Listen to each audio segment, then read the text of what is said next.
আজকে আমি চিংড়ি মাছ বানাবো আমার নিজের স্টাইলে। তো প্রথমে হলুদ আর নুন দিয়ে আমি এই মাছটাকে মাখিয়ে নেব।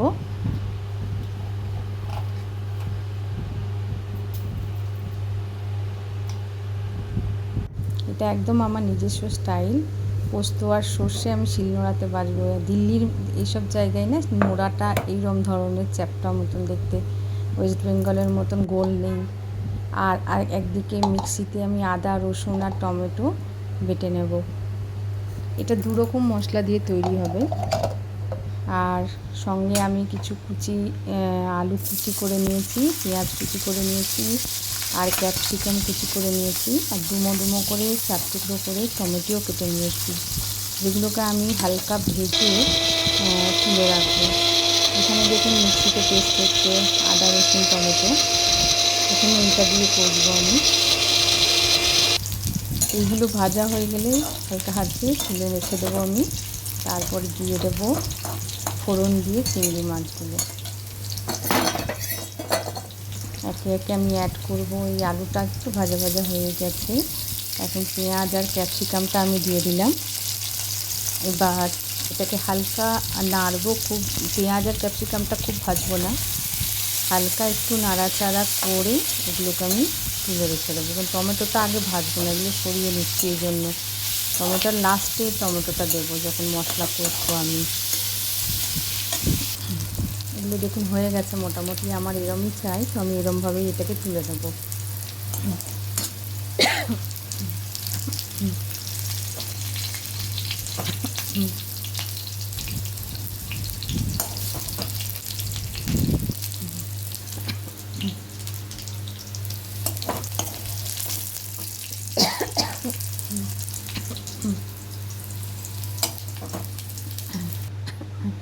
এবার একটু তেল অ্যাড করতে হচ্ছে, তেলটা কমে গেছিলো।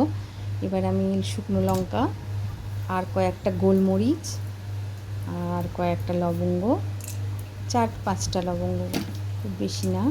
এটা একটু টক ঝাল মিষ্টি এই ধরনের হবে, কিন্তু এটা বাটি চচ্চড়ি নয়, কিন্তু এটা খেতে খুবই ভালো হয়। এটা আমি নিজে বানাই বাড়িতে।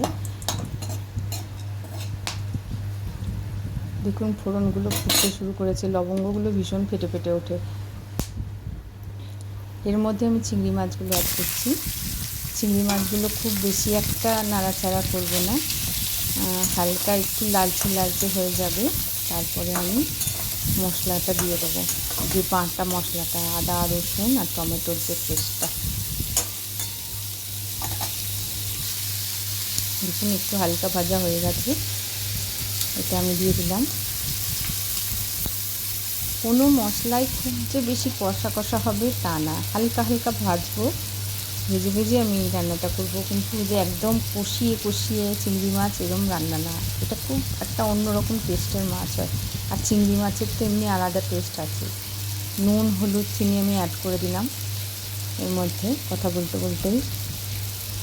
এটা হচ্ছে কাশ্মীরি লঙ্কার গুঁড়ো, এটাই ঝাল হবে না, কিন্তু একটা কালার আসবে সুন্দর। আপনারা চাইলে দিতেও পারেন, না দিতেও পারেন, কাঁচা লঙ্কা দিয়ে ওটা রান্না করা যায়। কাঁচা লঙ্কা যদি ঝাল খেতে পারেন তবেই দেবেন, কিন্তু একটা কাঁচা লঙ্কা না একটা আলাদা গন্ধ থাকে। কিন্তু যেহেতু এটাতে ক্যাপসিকাম দিয়েছি, তো এটাতে ক্যাপসিকামের গন্ধটা আর চিংড়ি মাছের গন্ধটা মিশে একটা সুন্দর গন্ধ হবে। এটা কাঁচা লঙ্কা না দিলেও হবে, যারা ভালোবাসেন দেবেন। এবার আমি ডুমো ডুমো করে কেটে রাখা টমেটোটা দিয়ে দিলাম। আমি টমেটোটা আগে দিইনি, কারণ টমেটোটা না নুন যেহেতু দেওয়া আছে, টমেটোটা গলে গলে যাওয়ার সম্ভাবনা থাকবে, তো এটা হালকা হালকা হতে থাকবে। তো এর মধ্যে আমি এবার ভাজা যে সবজিগুলো ছিল এগুলো অ্যাড করবো।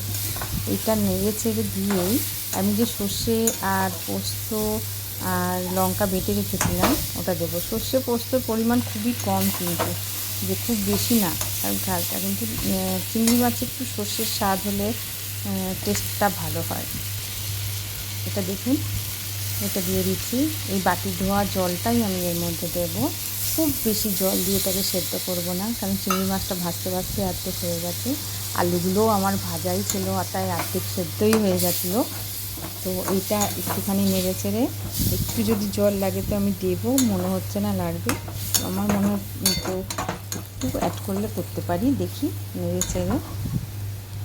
কড়াইয়ের গায়ে মশলাগুলো লেগে আছে, একটু জল লাগবে।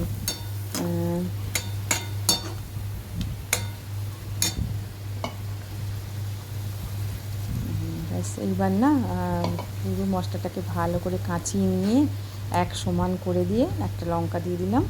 এটাকে আমি ঢেকে কিছুক্ষণ রেখে দেবো। ব্যাস এর মধ্যেই হয়ে গেছে, দেখবেন। দেখুন ঠিক আমার যেরম চাই সেরকম, খুব বেশি শুকনো হবে না আর খুব বেশি ঝোলও হবে না। এই রান্নাটা এই রকমই। আপনারা যদি বানিয়ে ট্রাই করতে চান করতে পারেন। আর আমার এই রান্না দেখে লাইক আর শেয়ার করতে চাইলে করবেন, কিন্তু লাইক আর সাবস্ক্রাইব কিন্তু করবেন।